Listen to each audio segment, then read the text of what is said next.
LFC Ryan said, "Hi Craig, what annoys me is the fact that some fans who back FSG don't realise that in this generation of the games that is football is now determined by money and signings.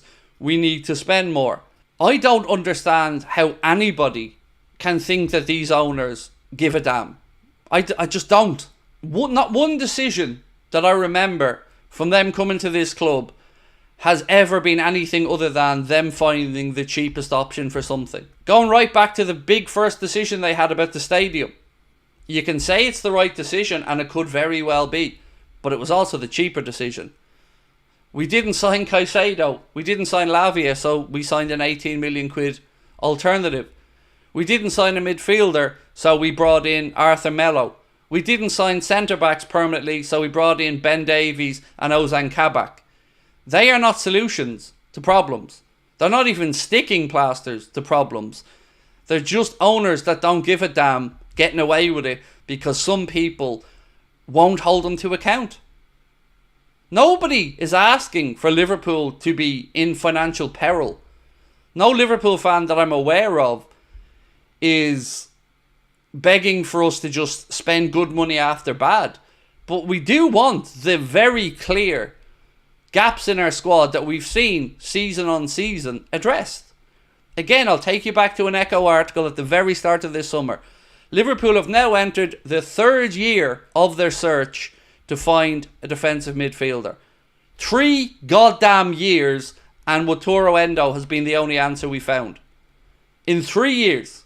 Righteous Gamer said, if FSG paid 300 million for Liverpool and it's now worth, let's say in pounds, about £4 billion, the damn club already, we deserve better. We're Liverpool. Look, exactly. The money that they sold the 11% of all of their holdings to Redbird Capital, that would have been enough to basically take back the money they paid for the football club. They're now playing with free money to some extent. And yet still the excuse making comes from some section of the fan base. I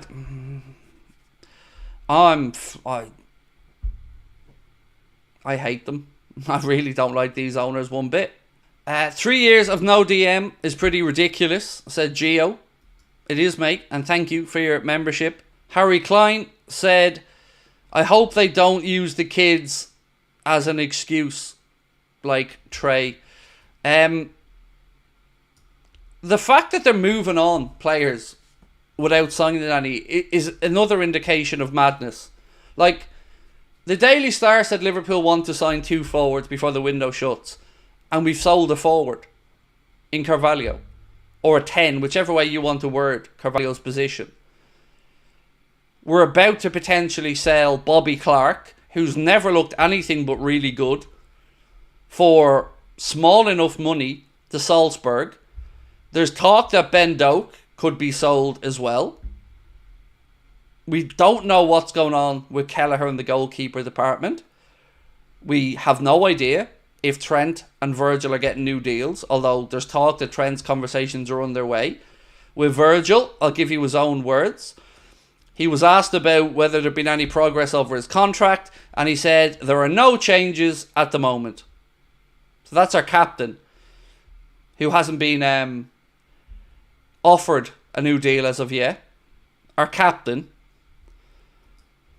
Slot asked about making a signing. Excuse me, let me re-say that. Slot has yet to make a signing, but Van Dijk said he trusted the club to make the necessary improvements. Virgil said, I am positive, I am confident. Obviously, I think we should make some signings based on how long the season will go, but I think they are working behind the scenes, and I'm fully convinced and trust the club that they will do the right thing for us and get the best possible squad in order to compete in every competition. I really hope Virgil's right. I really do. But he must know something we don't. Or, I don't know. He must have information we don't, because I don't see how anybody can be that confident that we signed every position that needs to be done. And again, here we are, 6 days away from the league starting. Because remember, it's fair. It's well and good talking about when the window shuts, but the league starts. You don't get to replay those games. Your season starts next Saturday at 12:30. That's when you got to start putting 3 points on the board. Said FSG will continue doing this as they know they'll get away with it because this spineless fan base will defend them no matter what. See, the really weird thing is I don't know who it is that's actually defending them. Maybe it's just because when I did a show in Liverpool, people with a similar mindset to me came to the show because it was our show, but everybody in that audience was fuming over transfers and extremely unhappy with the financial situation that FSG have failed to be competitive with in the transfer market. So I don't know who these people are that are defending them week after week, because I've yet to really meet one in person.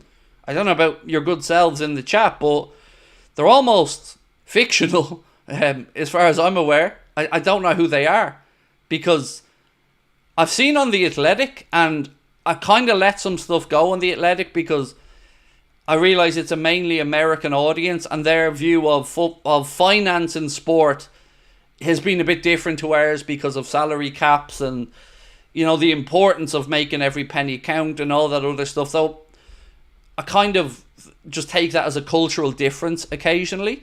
But I don't know anybody in my friend circle that's happy with the owner. Some are not as angry as I am, but I don't know anyone that's happy with the owners. And thank you for the super chat, my friend. I'm just trying to work through them all here. Nessie said, it's a new way of FSG to get our hopes up by going after players who are not willing to join and then go on to sign a free agent. New scam. So remember, we did a poll last week, I think it was, and I asked you guys, do you think that the offer for Caicedo was genuine? 67% said no, they thought it was a fake offer. I wasn't in that 67%. I genuinely believe that was a sincere, we want to buy this player offer. But if it happens again with another one, I don't know. Maybe I'm the one that's deluded on it. I don't know. Benjamin Alfred, thank you so much, mate, again for your very kind super chat from New Zealand. I don't think we will sign him, Craig. I believe this moment for FSG is a big one. I can see support wavering. As it should. It should waver. If they shit the bed, it's on them. And they've every right. Remember, their motto is under promise and over deliver. I'm waiting for the over delivering, by the way, in any way, shape or form.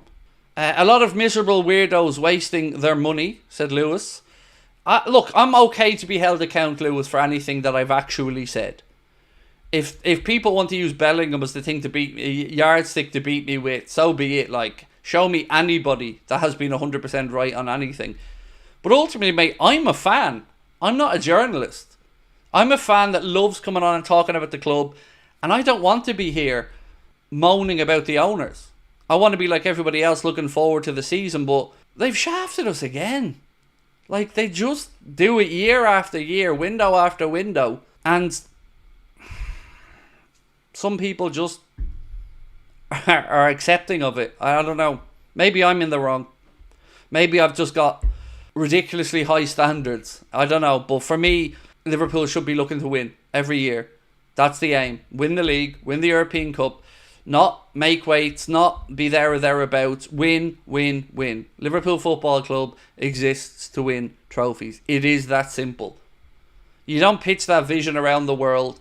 Talk about those European Cup victories of Emlyn Hughes, Phil Thompson, Steven Gerrard, Jordan Henderson, and sell that vision and then not have the balls to carry on that tradition, which, again, they've had every opportunity to do. They've chosen not to spend the same money as other clubs. See, even in our biggest rebuild, which was last summer, we were still only the 6th highest spending club in the Premier League. And we were already playing catch up on that point.